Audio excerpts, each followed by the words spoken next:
It's a video-centric world. So whereas we were starting with television and content providers getting the videos into shopping malls, retail locations, fitness centers, cruise ships, bowling alleys, airports, well, if it's anything I've learned, you cannot polish a turd. And if the song doesn't have a solid, sturdy foundation, why would you then market it as a visual? You are your story, and you really have to work on being there to almost tell the story in real time. My guest today is owner and president of Hip Video Promo, Andy Gesner. Andy's firsthand experience in playing in bands and releasing records gives him a special insight into music promotion and marketing. Over the past 25 years, he's built Hip from the ground up, developing not only video promotion strategies, but services that include video production, closed captioning, and social media marketing as well.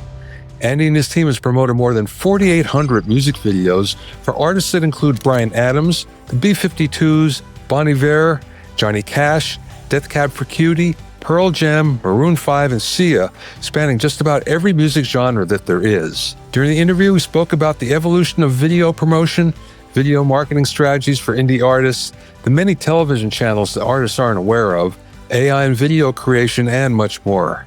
I spoke to Andy from his home in New Jersey. Let's talk about video promotion, because a lot of people shoot videos and then they forget about promoting them. So that brings us to what you do. What are you doing that most people don't do? Well, obviously in the year 2000 when we began, as you remember, Bobby, a music video was an expensive undertaking because to be considered seriously, you needed to shoot it on film. So it was the 3/4-inch tapes or the Beta SPs. Many people, especially in the clubs, they would get a VHS. So we've seen over 25 years how everything has now evolved. It's a video-centric world. So whereas we were starting with television and content providers getting the videos into shopping malls, retail locations, fitness centers, cruise ships, bowling alleys, airports, all of a sudden there's this online expansive landscape of people who liken themselves as music people that want to write about stuff. So you combine all the online exposure you can secure with the television exposure, content providers. Then comes the social media. So every client gets the love. We take everything we've learned and what we've seen work for independent creatives, and we apply it to the 10-week campaign. Now, some people include Spotify playlist pitching, others don't. Most of the clients include YouTube playlist pitching. Show me who you walk with and I'll show you who you are. Being on a playlist, a genuine one, lends credibility. I would also contend whether it's CMT, BET, MTV, they're all good to put on your little resume. And it ain't bragging if they've given you the love. But you know how it is, Bobby. It's 20% these artists, they make incredible music and songcraft. And you're just so thrilled and grateful to be able to amplify it. But it's really 80% to marketing. And a lot of people, by the time they've got to me, they've been snookered, bamboozled. So as a person who played his first rock and roll show in 1980, I think our reputation for integrity, credibility, that's my greatest achievement in 25 years. At least they know they're going to get an honest day's work. You just said that when they get to you, they've been bamboozled. And I take it what you're talking about is that a lot of people have promised Results, marketing results that didn't actually happen. So when they get to you, but now they may be talking about something completely different. They may be talking about social media because there's a lot of people out there that are just into that. But now you're talking about taking videos and doing something with them and promoting them and using social as well to help promote them, right? Very true. You got this new world where the artist certainly expected to bring it when it comes to their creative pursuits, now need to be a public figure. We listen to music to feel a way we'd rather be feeling. And we want to know about the person who's creating this art. So if you're not at the door greeting potential new fans, it sucks to be you. I mean, you just have to be there and you have to stay consistent. And it's not that much of a different formula, Bobby, from when there was no World Wide Web. But if it's dressed in overalls and it looks like work, then there's an issue. Okay, so what's most important, the song or the video production quality? Well, if it's anything I've learned, you cannot polish a turd. And if the song doesn't have a solid, sturdy foundation, why would you then market it as a visual? Everything begins with the song.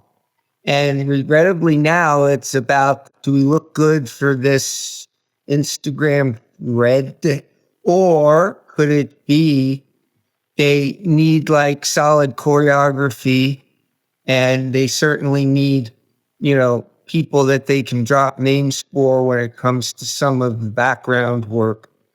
But if you don't have the song, you're, as the kids like to say, SOL. Nothing's better than when you can take that story, the story of your 3.5 minute, your good vibrations, and present it to the world.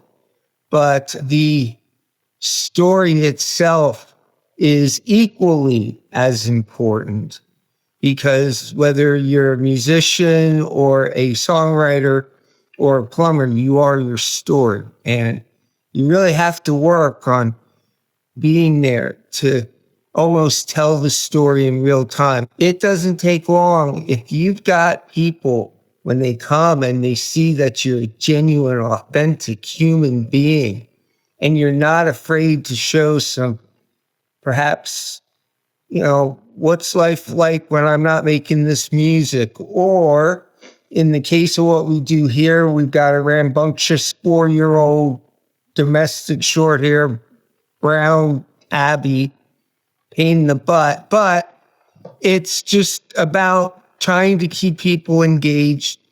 You want them coming back to check out what you got going on. It's a lot of work for these artists, so you got to be in it to win it. Let's talk about production quality. How important is it these days? At one point in time, it was everything, and now you can do really well with just an iPhone. Now, that being said, you can take good pictures, but it doesn't mean you know how to do all the filmmaking tasks, the video making tasks that make a good production. Well, if there's one thing you keep a keen eye on, it's technology, because you knew you were going in and you're going to pay probably $45 an hour. So you had to be ready.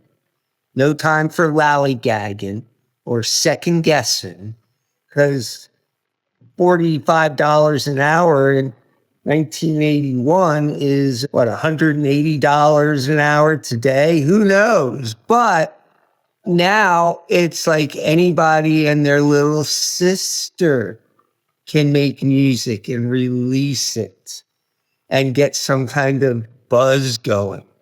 But you've seen it. It's become a cluster mess of epic proportion.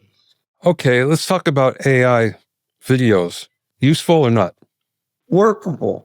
Absolutely. Because some people just like anime. They love that stuff. So who are we to deny them? It's quite the eye-opener.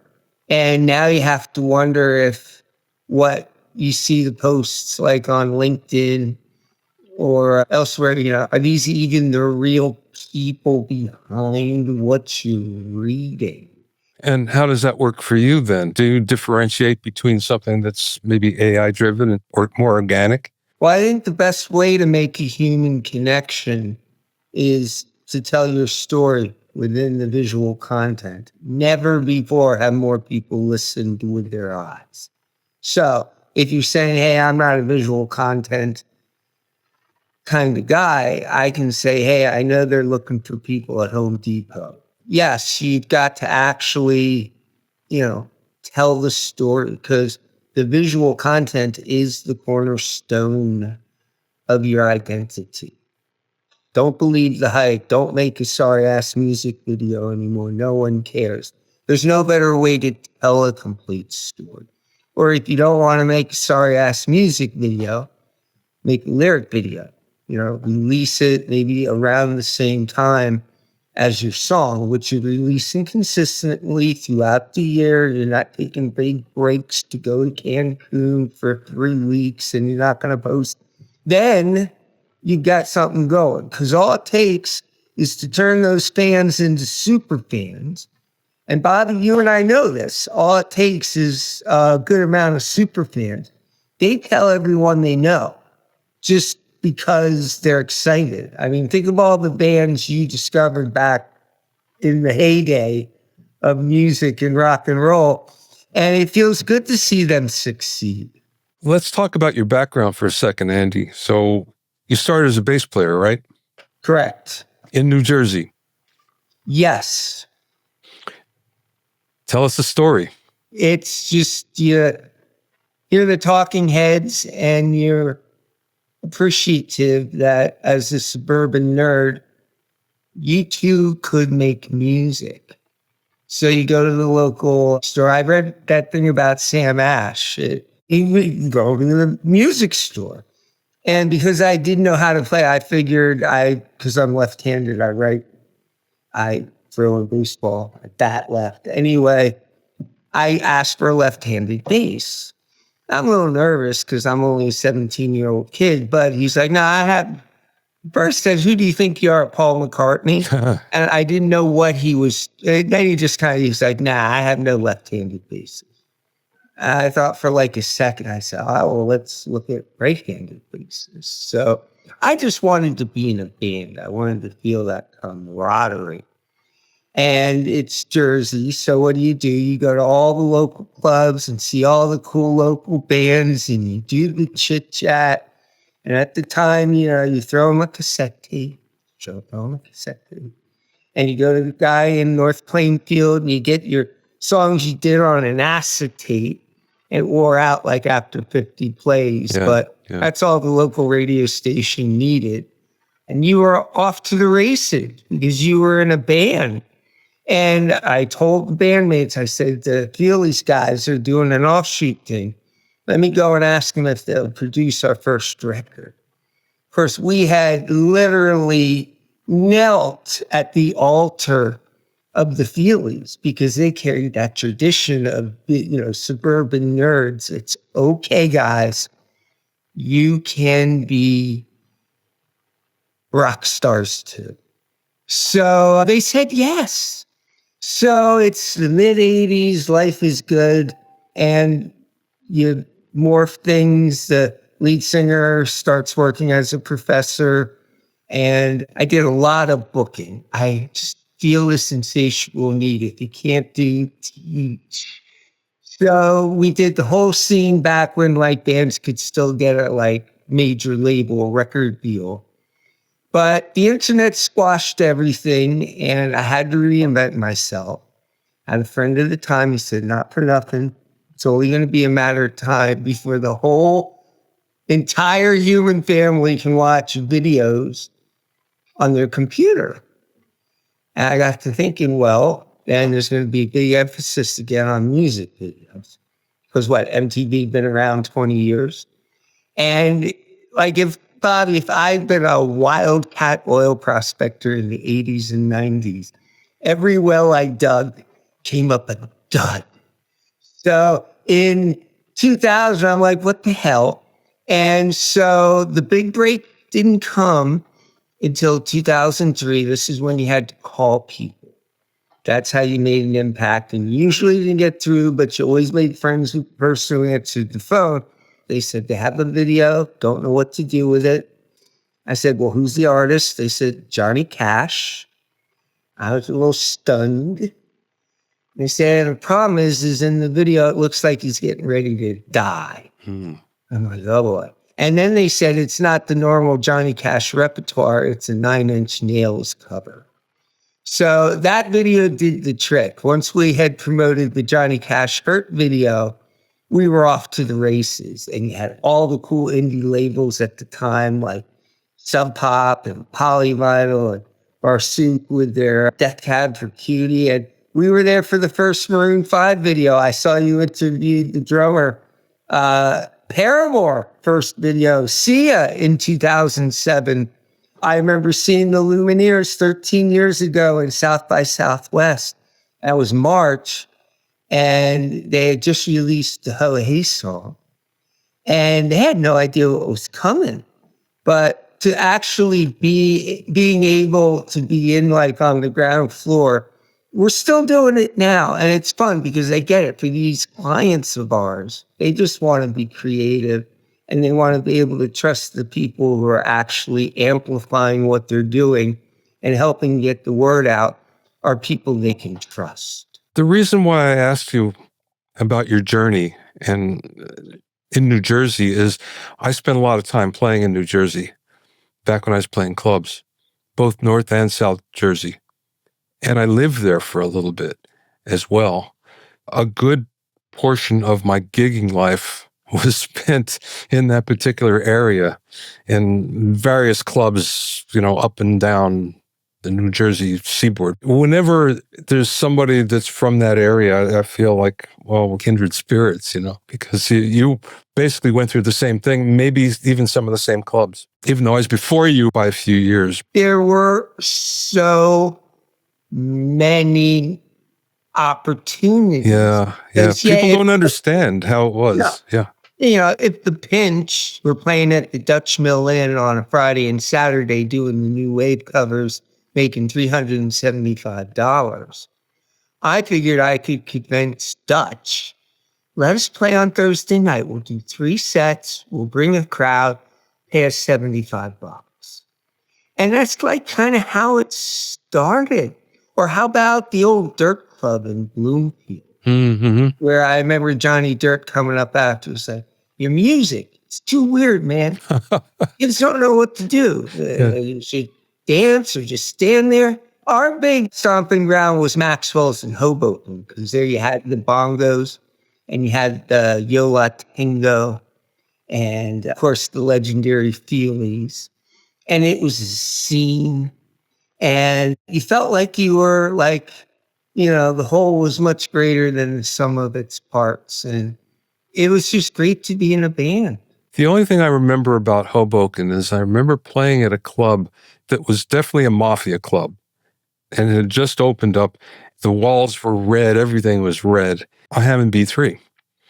And the stage was behind the bar. And there was no way to get the organ easily on the stage except by going over the bar.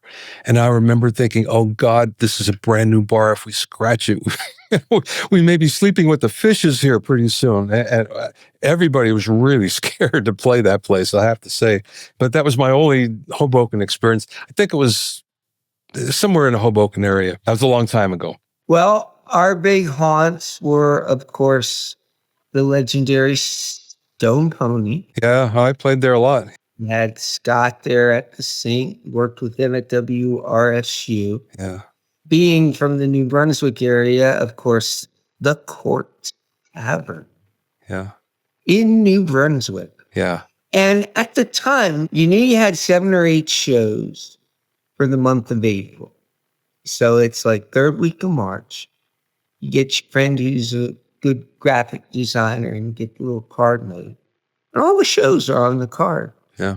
And the card is like a pretty color. And you have a friend at the post office and you get the bulk permits so you don't have to put stamps on. And you get your bandmates together and you take it to bulk mail. People get it. And it's in their mailbox along with their junk mail and their bills. Yeah. And there's pretty card. What do we do? We put it on their refrigerator. Yeah. Let's come back to video promotion. So how important is YouTube these days? It is the second largest search engine on the internet. On our socials, we're doing a top 20 countdown.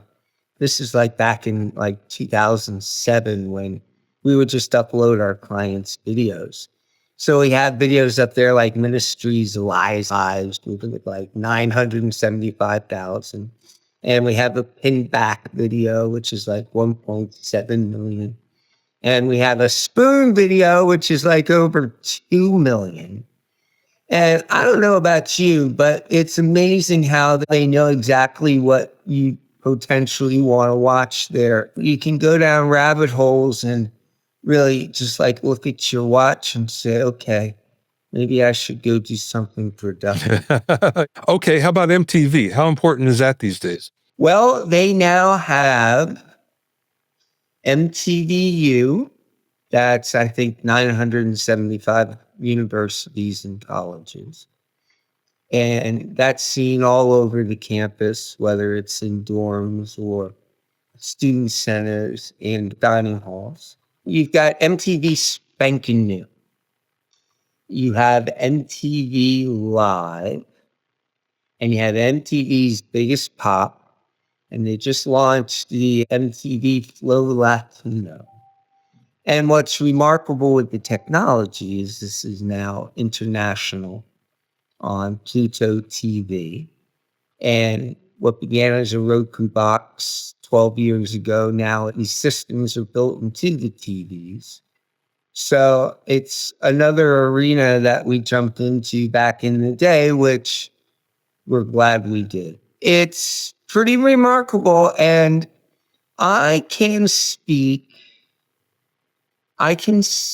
because every piece of exposure needs to be amplified, not in a hubris-filled way. And of course, we have the Fubo TV, so that when our artists are programmed on these channels, we get like the entire video. So it's like, this is solid marketing currency, Bobby. Mm-hmm. And no one's going to take it away, and no one's going to doubt you. He's just saying he's on. No, you got the proof right there with a little MTV Chiron on there. So let's talk about BET. Now, remember, BET has BET Jams. And what urban hip-hop artist doesn't want to have some BET Jams love? Not easy to get, but that's why we hold out for the good stuff. Then you have BET Soul. And BET Soul is much loved, not just in this country, but in many countries all over the globe. And then BET Gospel. And once we hit big with Jacqueline Carr, I think she was 19 when we first started with her. We talk about the song and we talk about the story and the voice. What is the voice? What is being emoted? And all of a sudden, there's like this teenager, and she sounds like Mavis Staples meets Aretha Franklin. It's like, whoa, this is off the hook. To actually get to see her continue on and rise in her industry, and she recently won a Grammy. These are like the feathers in my United States Marine Corps utility cap. So I really do think, and these are good opportunities for exposure. Well, again, I'm in the industry and I wasn't aware of many of these channels, and I bet your clients are not either. It's remarkable. It's how, you can get a real buzz going on in the Bay Area on the California Music Channel. They've got a rabid loyal viewership. They've been on since 1982. They're on 24 hours a day, and you can take them on your phone. And they're unafraid to actually expose new artists. They're not owned by a huge conglomerate. And same goes with Diddy TD, Memphis. I mean, that whole folk Americana thing that we just, I don't want to say I had anything to do with it, but in 2012, the programmers, yeah, Mumford's and Son, but the Lumineers really broke that whole folk Americana thing, like Nicky Romero and Armin van Buuren. Like all of a sudden we had this thing called EDM. And it's still true. I mean, great music will always find an audience. And you and I both know many perish through lack of knowledge. So yeah, I think to know that with visual content reigning supreme. Musicians, they just want to create for the most part, and they really don't want to promote. Some are naturally good at it, but most are not. I'm within walking distance of 2 major mastering studios, and they're my friends, so I go hang out sometimes. And almost every time when I go, the mastering engineer will say, "Here, listen to this." And they'll play me something that's fantastic. And I'll go, "Oh, yeah, so what's happening with that?" And they'll go, "Well, I don't know," and they don't know either. So many people will be great at making their music and making a product and then have no idea where to go with it afterwards. And that's the shame of it all, because there are gems that we're all missing. And luckily, you're seeing many of them and helping many of them get exposure. I get up every day. I thank the big guy for another breath in my body so I can help these people. And I get a lot of them are return clients. And they just want to know they're getting some buzz going. They're getting some interviews. Search engine optimization. You say that to some artists, and it's like, hey, man, there's nothing I can do. Really? There's nothing you can do? Tell the story of Justina Valentine. I mean, a dozen years ago, Bobby, she's just starting out. And of course, she's our Garden State musical kindred spirit. And with a name like that, she really was a search engine optimization nightmare. And I remember saying, the best way to get rised up in those search engine optimization is just to get on the grind. Come on, you're a public figure. Got to work it. And I think just hearing those words lights a propane torch under some of these artists. And when they, when they realize it's not that hard and you just got to do it, and don't be too precious about any of it. I mean, you do an outstanding presentation, which takes hours and hours of extra work, but you put it in and it shows. But wouldn't you agree that for a lot of these music makers, just stay consistent? Yeah. What trends are you seeing in your end of the business? That it's true. The story really is back. I think that a lot of artists kind of negate the story. I think one of the greatest joys is being able to tell these clients stories, because I've never felt the artist is the person to tell the story. Someone on the periphery who digs the cut of their musical jib. And like a Bobby or like many of our artists, they've got other stuff going on. They're hosting a podcast, or we have one client. I think it's more of an Asian-based social media platform, but she does a show right on there. You've just seen people like Anthony J. Resta. What a wonderful producer guy. And he's doing a podcast now. I think, it was once said the best way to achieve immortality is to share your wisdom, because it's a short dance in the sun, Bobby. We're not always going to be here to tell these up and comers how it really is. All right, Andy, last question. Sure. What's the best piece of advice that maybe you received from somebody or you learned yourself along the way? Yeah, let failure be your teacher, not your undertaker. I was 39. Hip video promo. We weren't even hipvideopromo.com. And I almost felt like it was my one last chance to stay on the playing field or like go sell appliances at Best Buy. When you're met with those kinds of options, you really work hard at it. So we're going to turn 25 years old this coming October 26th. People say, oh my God, how can you put up with this insufferable business that long? What did Hunter S. Thompson say? A cruel, shallow money trench where pimps and thieves run free and good guys die like dogs. And there's also a negative side. Yeah, right. Well, we're still on the playing field, Bobby. Look at us. Yeah. Well, 25 years is quite an accomplishment. So congratulations, Andy. That's pretty awesome. Bobby, what a pleasure being on this program. I'm very grateful and blessed you had me as your guest. Thank you for reaching out. You prompted me to get on the stick and get you on. So this is a pretty good thing. Thanks for listening and being in my inner circle. Remember, if you have any questions or comments, you can send them to questions@bobbyowsinski.com. You can also learn all about the latest in music, audio, and production news, and find out about openings for my latest online classes at bobbyowsinski.com. This is Bobby Owsinski. I'll see you next time.